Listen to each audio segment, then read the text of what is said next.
Okay, Erev Tov. We're in Perek of Gimel, which is the ways how to acquire humility. We started last week, and we're about a page into chapter 23. So the subject is how to acquire humility. Earlier he told us what humility is. Humility is divided into Anvas HaMachshav, Anvas HaMaisa. We went that a couple of weeks. Humility of attitude, that a person realizes that he's not perfect and he has deficiencies and that he doesn't attribute his qualities to himself in a way that he considers himself praiseworthy. Again, he knows his qualities. It's not that he's fooling himself. He knows his qualities, but he doesn't feel praiseworthy because of that.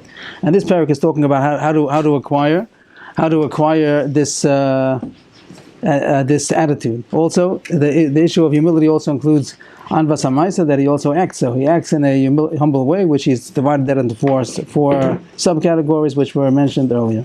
And then this parak spoke about how to acquire it. Then he told us two major divisions. One is outwardly, and one is going to be the thoughts. Again, it has to do with thoughts and actions. But before, the parak was about the thoughts and the actions, which are actually the humility. And these are ways how to acquire humility. He's going to tell us that there's acts to do, how a person can internalize the issue of humility. It means that's going to internalize these attitudes. It's going to the way that a person acts is going to make it easier for him to internalize these concepts, which he calls chitzonius, mareus, apnimius. That a person's outward actions is able to affect his inner attitudes, and that's what he told us, that a person should act humbly, even if he doesn't really feel it yet. The fact that he's acting so is also going to help him to internalize it. And he says the way a person walks, the way he talks, the way he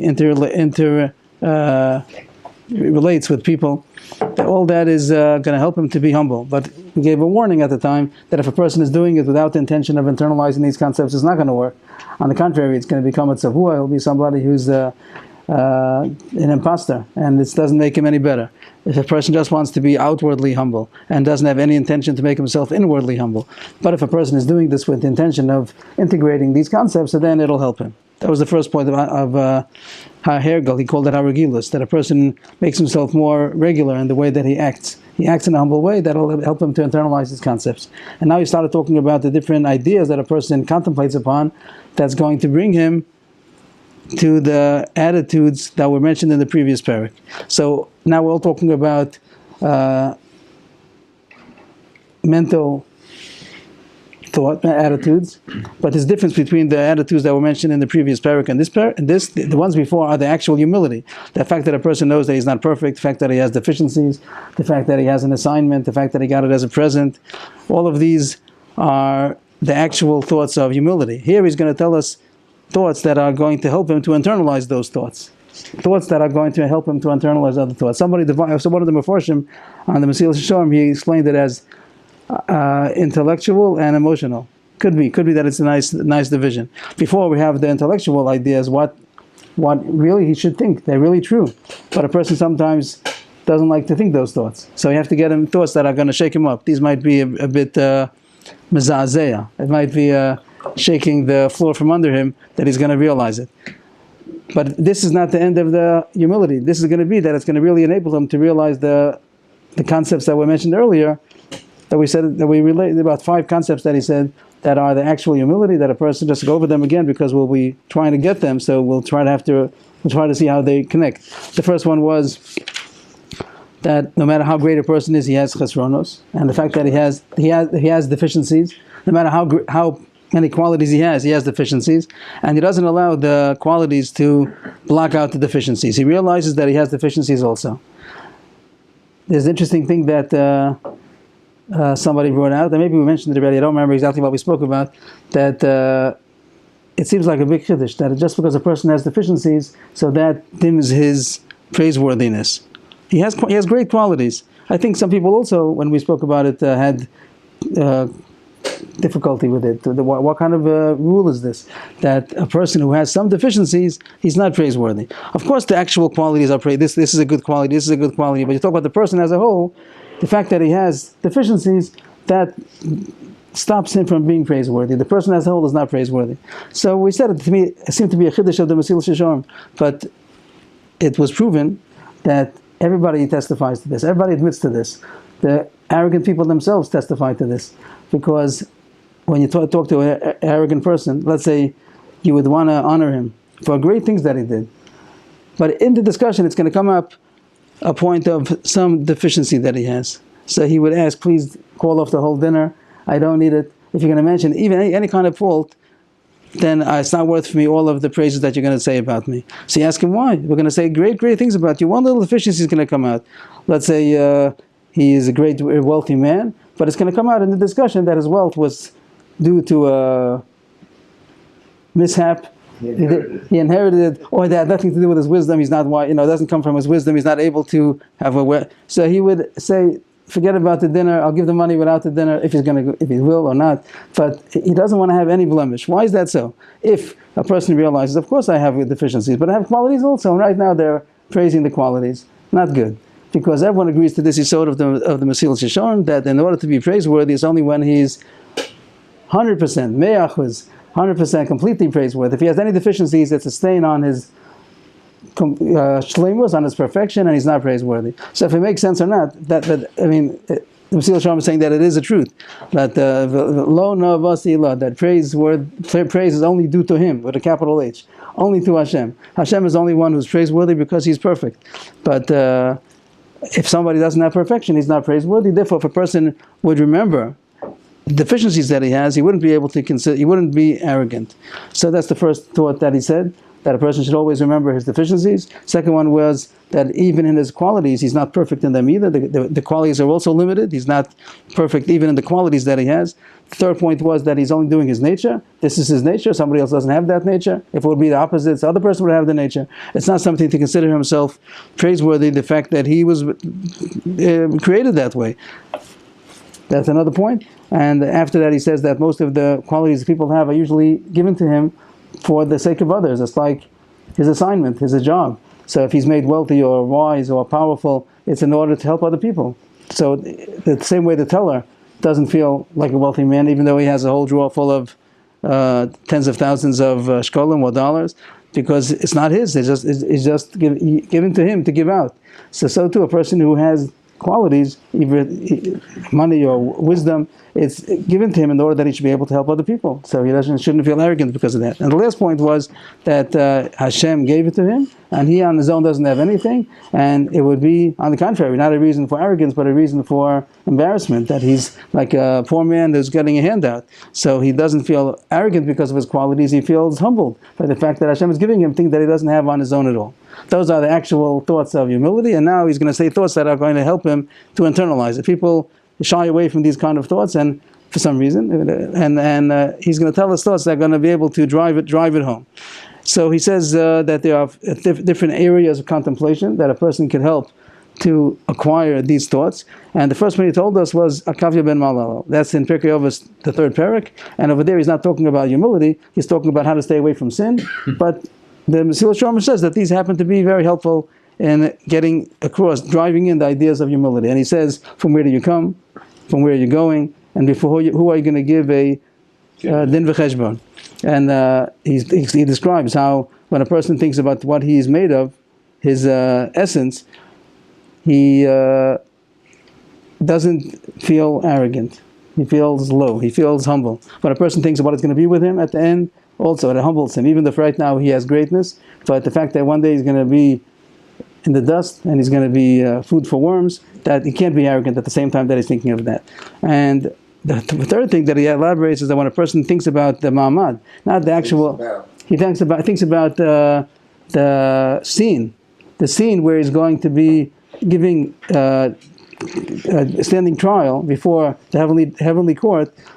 That besides the fact that what is going to be the outcome of that trial, that's not the point. The point is the actual standing trial before Hashem, before the heavenly court made up of angels, and they can ask him, why are you not talking? Where's all the arrogant speech that he had in his lifetime when he was ignoring perfection? He was just talking about, he just wanted to look at himself and see his qualities and consider himself perfect. Now he's standing before real perfection.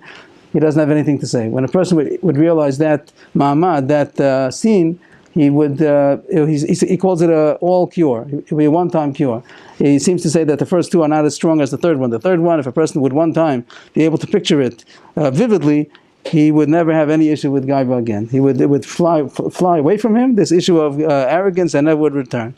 Mesillas Yeshorim doesn't usually say such a thing. Usually he says you have to work on it again and again and again. Here he says if you'd be successful in making a vivid picture of how a person is going to see himself standing before the heavenly court, if he does a good job on that, it's a one-time cure, and he's never going to be arrogant again. Just having that vision. That's as far as we got. And now we're up to Hasheni. The second contemplation that he suggests for a person to integrate these ideas of Anava. Who Indian Chilaf told us Azman Virov Tumuroseihem, the shifting of circumstances and the changing of times. That things don't stay the same. Forgetting about his qualities and everything. The ways things are today, don't assume that it's going to be the same way tomorrow. People's situations are always changing, and he says that we see it. And he gives examples. A person who's wealthy could become poor. And Amoshel Eved, a person who is powerful, could become subservient. A person who's mechubad, a person who is respectable, can become a nikla, could become the word nikla is from kal bizayon. He can become a disgraced person, scorned. So we see people changing their stations in life. It isn't so that person who at one point in life is wealthy, that he's wealthy for forever. Things change, and we see it. He's going to say at the end of this paragraph that we see these things. It isn't that we have to imagine it. We can see it. We see people changing their stations in life. If that is so a person, even when he is in a good situation, he has to not feel so secure. He shouldn't feel so secure in his position. Even he's going to go on to say about his health, a person's wealth, his person's health, his situation, his station in life in comparison to other people. He shouldn't consider it as a given, because we see that it's not a given. The more that a person realizes that the floor could come up from under him, so he doesn't feel secure in his situation, and that takes away the block that stops a person from thinking about the true issues. And the true issues are, as we said before, all the issues that he's not perfect, and so all these issues of the uncertainty of his situation help a person to acquire the true attitude of humility. So he goes on, if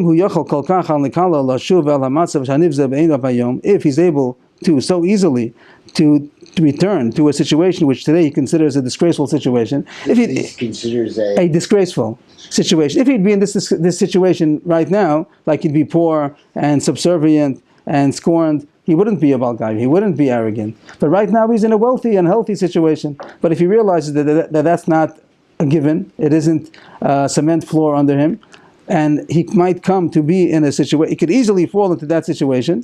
How can he be arrogant about a situation that he's not secure about? He doesn't know that that's going to stay. He's not secure in his situation. And he gives examples further about the sicknesses. How many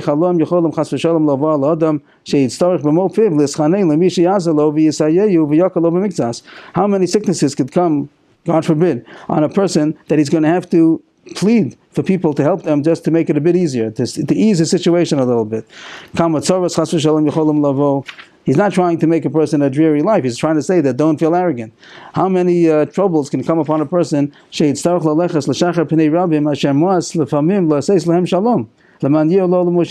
person might be in a situation one day where he's going to have to plead with people that once upon a time these people he looked down upon, he didn't even see them fit to greet. If he'd see them in the street, they would be beneath his dignity to greet them. And now he's going to have to, the tables turned around, and now he has to plead that they should help him. And that happens in life. We see these things daily. It's not like we never see such a situation. So these thoughts are enough that a person should remove from himself his arrogance and to clothe him with humility and lowliness. That a person should realize that the situation that he has now is not guaranteed. He doesn't have a guaranteed situation the way it is, so he shouldn't attribute all of his success that it's part of him and it's integral, it's him. It isn't him. Right now he has it, he might not have it. That he doesn't say is the actual thought of humility, but that makes a person easier to think those thoughts of humility, because he shouldn't feel secure in his situation. He's not guaranteed. That was the second idea. The third idea, if a person thinks about how much he's really indebted to Hashem and he's not paying back the debt that's due to Hashem, means that either if he's ungrateful, or the fact that he's doing Averis, but how much he's lax in the service of Hashem, he would be ashamed about the fact how he's not living up to par of what he's supposed to be doing. Surely would be ashamed and not be arrogant. He'd be humiliated and not have an elevated heart. Brings a pasuk to show to that fact that when a person realizes his guilt, he feels embarrassed. The more that a person feels his guilt, he didn't. The points before, he didn't say dafka about this. He didn't mention this point in the parak before when he spoke about the actual thoughts of humility. But again, this brings a person to lower down his gaiva, the fact that he is so indebted. Shamati Ephraim isnoded Yisartani v'Ivaser ki egel lo lumad. He continues, Ki achrei shuvi nechamti v'achrei yivadi safakti al yerech boshti v'gam nechlamti ki nasasi chepas nuroi. Ephraim is here a mashal for is the name of Am Yisrael. Am Yisrael, the Navi says that he hears Am Yisrael talking when Am Yisrael finally realizes their guilt and how they weren't learning from all the messages that Hashem was telling them that they should improve their ways. When he finally realizes it, he is full of regret, and he's clasping his hands in regret and grief, and he says that I'm embarrassed and humiliated because of the cherpa of my youth. Means what he did in his earlier days, his youth. Now he realizes. At that time he didn't realize it. Now he realizes it. So it causes a busha and a klima. It causes a shame and humiliation. When a person thinks about how much he's indebted because of the virus that he did, or the fact that he wasn't grateful to Hashem for everything that he did, he's in great debt. A person has to realize how much he's in debt.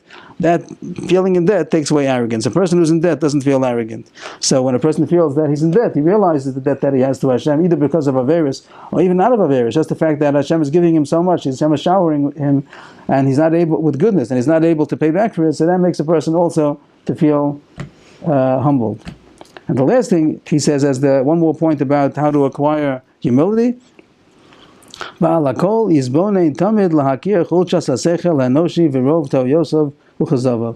everything, he makes it sound like this is the biggest Kenyan. I don't know why this is. He doesn't explain himself in this point. He does say earlier that wisdom, a person's wisdom, intellect, a person sees that as being the most integral part of him.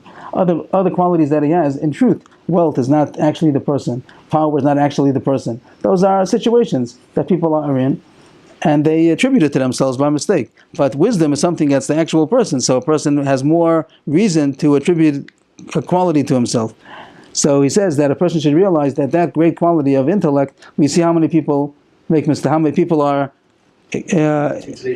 wise. Even though they're so wise, but they're still very close they're to a mistake. The weakness of the human mind, of the human intellect, and how many mistakes it can make. And kizavav is a lie. It means that the person fools himself. It seems that the mind, when a person has an interest, some kind of personal interest, then his mind doesn't work so well. His interests override his intellect. Well, on his benefit, though. In what way? In other words, he'll figure out how to make the situation benefit his needs. He's saying that so many times you see that it doesn't work. You see that a person his intellect is not as powerful as he thinks that it is, and he makes mistakes, and also he fools himself in a way that he messed himself up. Right, and again, then he can't see things straight. So that's the chord ksavav. He says to Yosef v'chazavav, the mistakes that he makes because he's not actually absolutely smart, and also kazavav, the lies that a person's mind tells him because he has some personal interest. So he's very weak. Don't make the person shouldn't think that his mind is so super deserving, because you see how weak the human intellect is. That he makes this very strong statement here, that he's constantly closer to mistake rather than to the truth. That's a very strong statement. Maybe it's talking about the fact when he has some personal interest. Midas or midas? He's closer. A person should be humbled by the fact that Hashem gave him a great present. A person can do great things with his human intellect, but he shouldn't feel himself above all mistake. He should realize that he's very vulnerable to mistake. The Gemara says that the Neshama is say in the end that in his final tainat, when he's standing in din, the Yitzhak made me do it. It was just too much for me. I don't recall. I mean, we know that there's Yetzer Hara, but that's he had power to be able to overcome it. That Hashem gave man the ability. Hashem made the Yetzer Hara, that there should be an equal inclination to both sides, and now man has to overcome. Of course, there's Yetzer Hara, but not that it's impossible for him to overcome it. Someone who once had some connection to Christianity. Over there's the issue of the Satan. How would they say it in English? Satan. The Satan got me. Like It wasn't me. It was a Satan. Devil made me do it. So that's not acceptable. To say that the Satan got me. The Satan was trying to convince you, but you have to be strong enough to be able to stand up against him. It's not going to be. Of course, there's a challenge. If there wouldn't be a challenge, then it means we didn't do anything. We do have a challenge, but the challenge the person has to live up to the challenge, and Hashem gave him strength that he should be able to be to overpower the evil inclination. So therefore a person, since he knows the vulnerability of the human intellect, he should constantly fear this danger of mistake, either intellectual mistake or a emotional mistake because he had some personal interest. And he should constantly seek to learn from other people. He shouldn't think that he knows the answers to everything. He should ask other people who don't have this personal interest. And constantly listen to advice. He should try to get advice for his issues. He shouldn't think everything he can figure out on his own. Because he might make a mistake. He brings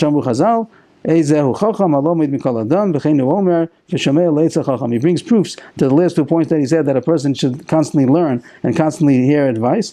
So he brings a Mishnah and a Pasuk. A Mishnah about who's considered the wise man, the person who learns from others. He doesn't trust himself that he knows everything. He learns from others. He tries to find wisdom from other people. And the other point about advice, the person who listens to advice, he is the wise man. Again, advice, we once spoke about this a long time ago, that advice doesn't mean that you ask somebody whatever he says you do. That's not called advice. Advice means that you hear counsel, you hear ideas that you didn't think of. So other people, and especially older people, they're able to see things from different angles that the young person didn't think of, or the person who has a personal interest, he didn't think of the other sides. So you get different angles, and it says, on the contrary, the more that you ask advice, the more you'll see different angles. At the end, you have to make the decision. Nobody can say, he told me to do it. That's not a good excuse in life. You can't say, I was told to do so. You have to take responsibility. A person is accountable for his decisions. But part of his decision should be based on the wisdom that he got from other people, how other people saw it. And advice, in other words, advice is not going to be that you ask somebody and he says yes, or he says no. That's not called advice. Advice has to mean that he tells you how he sees it, why he comes to that conclusion of yes or no. And then you take all of those angles that people saw, and you have to make the decision now. People don't do it nowadays. Nowadays people like to go to somebody that's a tzaddik, and this is the Urim V'Tumim talking to him, and whatever he says that's what Hashem is talking. But it doesn't. That's not what Chazal talk about when they say. Give you a segula or a kamei or something. Okay, so that's like, so you have to know if it works, so to speak. You go to a doctor for medicine also, but not all the medicines are foolproof, and you have to know how to use it and how to take it. Is it foolproof? But the idea of Eitzah that people go for, Shomei Eitzah, Marbe Eitzah, Marbe Tvuna.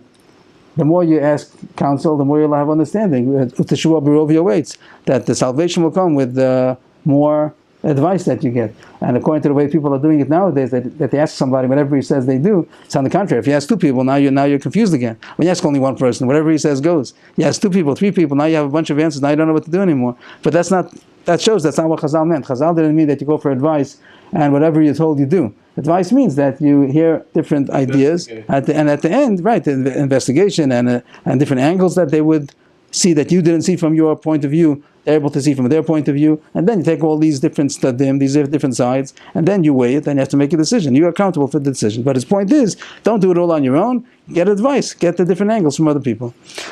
So this point is saying that a person should be humble because of the weakness, the vulnerability of his human intellect. Someone explained that this Kenyan would be that a person should realize that if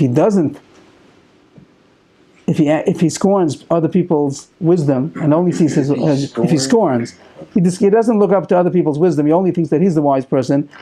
It's going to be very, very difficult for him to ask them any questions anymore. If he always puts down other people, he's arrogant, and he puts down other people's wisdom. What's that? We won't have anyone to be silent. Right, and they won't. He'll be ashamed to ask them even if he always knows. He's the one who knows everything. Then when he has to really ask somebody, and he realizes that he's not going to be able to. You guys are Google.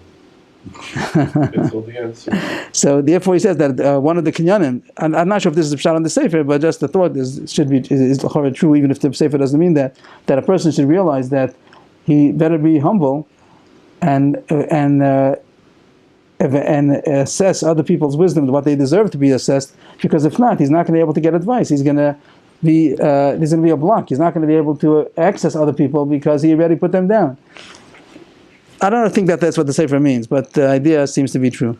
One of the Sforim I saw pointed out, or Spinner points out, just in this small paragraph, the whole paragraph is about 5 or 6 lines, it says the word tamid 5 times. It says the word constantly. I don't know what to make out of it, but it's a very interesting point. He says that a person, I'll just stress the 5 times. A person should constantly contemplate the vulnerability of the human intellect, because he's constantly closer to mistake than to truth. Therefore, he should constantly be fear of this danger, and constantly learn from others, and constantly listen to advice. So what does he mean with all those constant? I'm not sure what he means to say, but definitely he says that a person should do at least do it once in a while. He says so constantly. A person should always be on the mindset. He should be always trying to learn from other people. That's the general idea he's trying to say, that a person, his mindset should be not that I know everything, but that I need to learn from others. Others have what to offer, and I should be interested in their wisdom to be able to draw from them.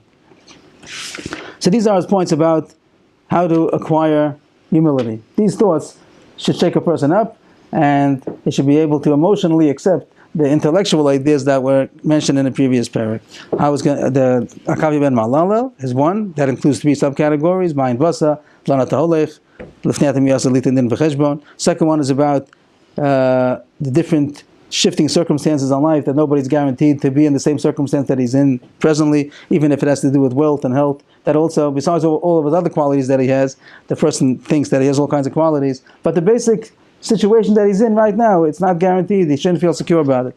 The third thing is how much he's in debt, both for his sins, his transgressions that he's done in the past, and also the fact that he doesn't pay back Hashem for all that Hashem is constantly showering him with blessing. So he should feel indebted, and a person who's indebted does not feel arrogant. And the fourth thing he says is about the vulnerability of the human intellect, that he shouldn't consider himself so wise. He should realize that he's full of mistakes, and therefore he should humble himself and make it easier to be able to learn from other people and ask advice. That's his issue about the Kenyanim. Usually in the beginning of the Sefer, the Mesillas Yeshorim divided it into a separate chapter for each subject of the Biur Hamidah, the Kenyanim, the Chalakim, Kenyanim, Mafsidim. Here, towards the end of the Sefer, he condenses them and puts them into the same parak. So here he's going to talk about the Mafsidim. Means in every midah and every attribute that he's trying to teach us here in the Sefer, he told us what it is and analyzed it for us, and then told us how to acquire it, like we just did now. And then also he tells us about the pitfalls, that there are inhibitors and detractors and attackers. There are things that are trying to get away with me, then you have to know how to avoid them. We gave a mashal a few times about money, that a person would learn how to acquire money, very good. But if he doesn't know how to avoid the dangers of losing the money, so it's not going to help to make a lot of money, but he puts it into his pocket that has a hole in it, so he's losing all his money. So it's not enough to learn how to acquire more money. We'll do more kinyan, we'll acquire more. It's not going to help. He has a hole, or if there's a loss or theft or fire, whatever it might be. So a person, besides earning money, he also has to protect his money. So here also, all of these issues, which are more important than money, besides learning how to acquire it, you also have to learn how to protect it from issues that might be detracting from the midah. So here he's going to talk about the issues that hold back a person from humility, anti-humility. And he's going to tell us how to. I hope he thinks he's going to tell us also how to avoid it. We might have to figure out ourselves. I'm not sure. He's going to tell us about the three mafsidim. The rest of the parak is going to talk about the mafsidim. It's like a new parak. What are the inhibitors, the detractors of humility? So he starts here. Mafsidi amidazos. Those things that mafsid, that destroy. They're contra humility. Hu hariboy vasvia v'tovos olam hazeh. When a person is satiated with he has much and is satiated with the good of this world, worldly goods.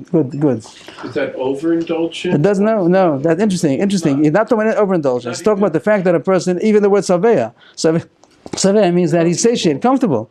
So I really don't understand. I agree. I mean, I'm not anybody to agree, but I understand that the Mesillas Yeshorim is right. In fact, the fact is a true fact. We see it in life, but I don't understand the lumdus. I don't understand why it's so. He says that when a person has what he needs, he says that he has a good home, he has gold and silver.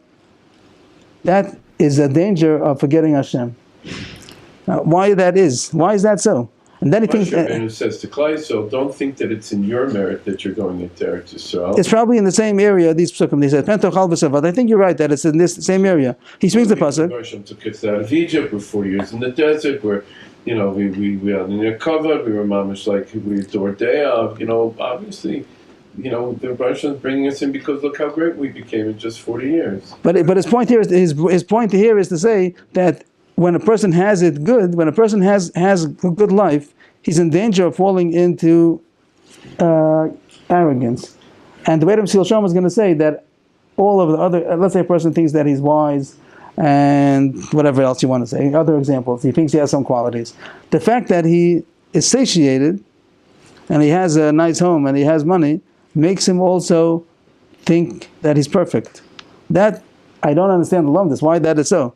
He could think that he might think. So we don't know what it means. but I think we do have. We're all rich. We all have what to eat. We all have a home. So I'm not sure that it's perfect. He thinks it's perfect. It's just that the person who doesn't know where his food's going to come from tomorrow is more connected to Hashem than the person who knows he's going to get food tomorrow. But he goes both ways. He doesn't just say the upside, that a person who doesn't have the food, so he's closer to Hashem. He says a person who is satiated, pentochal v'savata. He says the pasuk, you might eat, lest you eat and be satiated. And it goes on, and you'll build good houses, and you'll have much cattle, and you'll have gold and silver, and all that you have will increase, and you will become arrogant and forget Hashem who took you out of Mitzrayim. He doesn't explain why it's so, but it's so that when a person has abundance, he is in danger of becoming arrogant. But not only arrogant I don't think only in the issue of having cattle and gold and silver. He doesn't say, I'm a rich man. He says he's now in danger. He's susceptible to arrogance, which is going to attribute all kinds of qualities to himself. Which person is more connected? The person before he has a Suda, or after? Or after he's right. the chorant and he's really now got a bench. Right. So the point is 100%, and I agree that that's the fact. Someone said, look at people before they go into the dining room and after they come out. They look different. Well, besides that, if they're running to get their food, but they look different. They act differently. A person who's hungry is more humble, and a person who's satiated is not so humble. But I'm just asking, what's the seichel in that? Where's the sense in that? But he says even more. He goes on to say that therefore, Al-Kain, just to see the end of the paragraph, Al-Kain matzu lehem chasidim tov liyos ha'adam ma'aneh nafsho lefamim. Therefore, pious people, they saw that it's good that a person once in a while should afflict himself, like to make a tinus once in a while, like to make a fast day. He has the food in the refrigerator. It's not that the back of the line instead of the front of the line at the lunchroom. I'm not following. Yeah. Be the last one. Be the last one. Okay, that's like a small fast. That's only like a 5-minute fast. But he says that even when a person he has food in his house, it's not like he's getting poor. It needs more explanation, because if the point is that a person, when he doesn't have what to eat, so he's more humble than he turns to Hashem, that would be one point. But he says even if you have the food, but you're not eating it, a person's going to make a fast day just for the purpose of realizing what it means to be hungry. But he has a steak in the refrigerator. But right now he is not satiated. It's easier to feel humble. Isn't that an interesting thing? It's a phenomenon. It's a human. I do agree to the fact. I just don't understand the lumdus. Why does it work that way? Why is it that when a person before he has the food in the house, before he eats, he's more he's closer to humility than after he eats. When the person eats, now he feels everything is under control, and I'm everything. That's interesting. What is that? I don't really understand the question. Well, before you said that the person who doesn't know where the food is coming from, he's humble. But here it says more than that. He knows where the food is coming from. He has it on the table. He just today is not eating. He's making a tzom. He's making a fast. That also humbles him. Yeah, because that draws his attention. To what? That's like a pu'ula. It's like It's a pu'ula to do what? That he doesn't know. To connect to Hashem and say, look, don't just think that because I've got food today, I'm going to always have it. It's a conscious effort. You're saying that the point is that it's intellect. He's connecting this some intellectual concept. The fact that I'm not eating is not just that I'm not eating, but it's that I'm not eating to remind myself that sometimes I might not have food. Right. Exactly. I would understand that, but I'm not sure if that's what he means. It could be that there's something in the human condition that when he's hungry, I don't understand it. I'm just presenting a possibility that when a person is hungry, he is more humble, and when he's satiated, he's more arrogant. And I don't understand it, but it seems to be a human condition. He gives an example right away about a lion, that a lion only roars when he has meat. When he doesn't have meat, if he only is eating straw, he doesn't roar. And that's a mashallah. Not only the lion's not going with cheshbonas of, I don't know where my next meal is going to come. This is something in the nature of the lion. He says right away that the Hasidim, they saw it fit that a person should sometimes, periodically afflict themselves, consciously afflict himself. Not that he's going to beat himself. We don't go for that, but that he would fast or hold back from.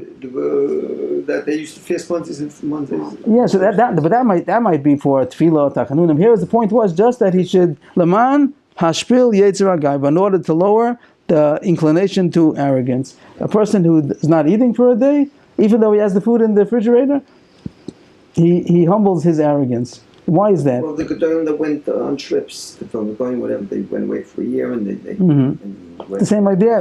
Was it for arrogance? Was that the point? I think it was to work on themselves. So the fact that they don't have a home and they're on the road and they don't know where to. So you're saying that even all these points are the same. That if he doesn't have his home and food, and even though, but I don't think. I'm just trying to say that it might be not only because he doesn't know where it's coming from, even though he has money. But he's not using it. He's not using it to fill his stomach. He feels more humble. I think that the fact is true. I just don't understand why it's so. What's the psyche? What's the human mind that works that way? That the gaiva only is able to have the person's arrogance is only to be able to be overpowering only when there is an abundance. Like the Chazal say, the lion doesn't roar from a basket of straw, only from a basket of meat. When he has meat, then he roars. When he has straw, he doesn't. And the human is the same thing. He's like a lion. That when he has meat, then he feels more arrogant. When he has a humble meal, then he's more humble. So this is a mafsid. When a person has to know that he's in danger. When people have what they need, he has to know that he's in danger. Not that that's arrogance. He's in danger of arrogance, and therefore he has to be conscious of that situation and consciously humble himself. Either it might be, as he says, this example of a person consciously holding back from food and other kinds of enjoyment for the purpose of temporarily humbling himself, or contemplating more, whatever it's going to be. But he says that this is a mafsid. This is a inhibitor of humiliation. Just to point out that a long time ago, in the beginning in Chassidus, just like to make a cross reference in Chassidus, so he introduced the issue of Chassidus and said many people have a mistake about Chassidus, what the whole concept of Chassidus means, piety, and some people think that it's self-affliction and rolling in the snow, these kind of things that a person would afflict themselves. And he says that is not Chassidus. But it's not Chassidus, that's not piety. He says that there is room for it under certain conditions, but not that that's the basis of piety. But he didn't say over there, where is the room for it? He says sometimes there is room for it, for self-affliction, but not as the basis of Chassidus. This is an example of what he means to say over there, that sometimes there is room for it. There has a time and a place for self-affliction, but that's not what Chassidus is. As he explained over there, Chassidus means that a person loves Hashem so much that he wants to give him nachas ruach, and even things that Hashem did not ask for, he's going to figure out what will make Hashem happy. And that's the basis of Chassidus. And affliction sometimes has its place, but he didn't explain over there where is its place. This is the case. So here, a person sometimes wants to humble his inclination towards arrogance, so he'll self-afflict. So it's a conscious reason. There's nothing. It's not like that the body is not good. It's not this kind of concept that physicality is not good. Physicality has to be uplifted and elevated and use the physicality for worship, for avodas Hashem. But there is an issue sometimes to consciously self-afflict oneself in order to humble the inclination towards arrogance. So that's the first mafsid. That's the first inhibitor of humility. And next second one, Vinay birosh kol hamafsidim hu asichlos umiyat ha'idiyah amitis. The second one everyone asks the questions that he says this is the biggest mafsid. This second one is the biggest inhibitor. So why didn't he put it in order? Yeah, he's gonna say three. It isn't if you go escalating, or he goes the one and then the biggest one, then another one. So it's an obvious question why he put it in this order. I didn't see any answer, but this is what he says. Rosh kol hamafsidim seems to be the biggest inhibitor. What is that? Ignorance. The more ignorant a person is, the more arrogant he is. And again, he doesn't explain why it's so. I'm also going to ask a second time, why is this so? This is the human condition. And we see it also. And he's going to prove from Gemaras that this fact is true. The smarter a person is, the more humble he's going to be. If a person is not ignorant, and he truly seeks out the emes, so he'll come to the realization of the Vaishnava, and he won't be arrogant. So you're saying that the ignorance here is about the ignorance about the subjects that we spoke about. He's ignorant of Perek 22 and Mesillas Yeshorim and Perek 23. But I'm not sure. I hear the point. But I think he's going to talk about Torah knowledge in general. So well, if he knows Hilchas RABBIS, the more he knows Hilchas Trefus, is not going to make him. Somewhere. But you're saying that the real point is only to come to Perek 22 of Mesillas Yeshorim, to these contemplations. But it's only mikri then, it's only incidental. It's not.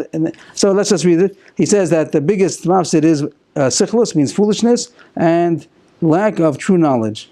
You look, see in the world that the more arrogance you'll find is by the person who's foolish. The more foolish, the more arrogant. It goes together. The more ignorant somebody is, the more arrogant. Yeah, well, if a person is arrogant, well, is it arrogance? A person is arrogant, then therefore he's ignorant, or is he ignorant, then therefore it's arrogance? Well, which is the he seems to say that arrogance causes ignorance causes arrogance.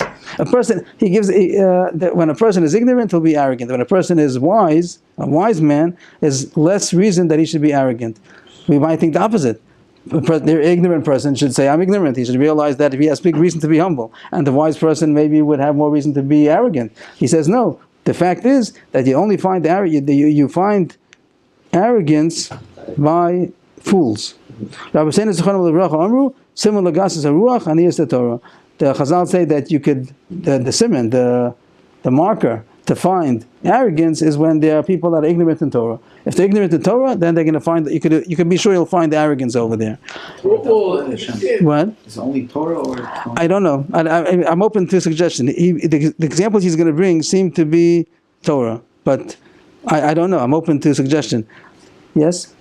Well, if a person is ignorant, then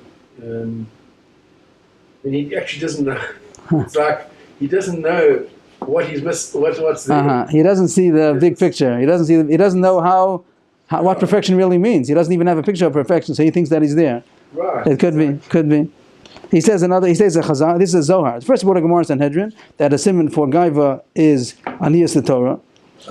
I said it before in English. A marker, like a small marker for arrogance, is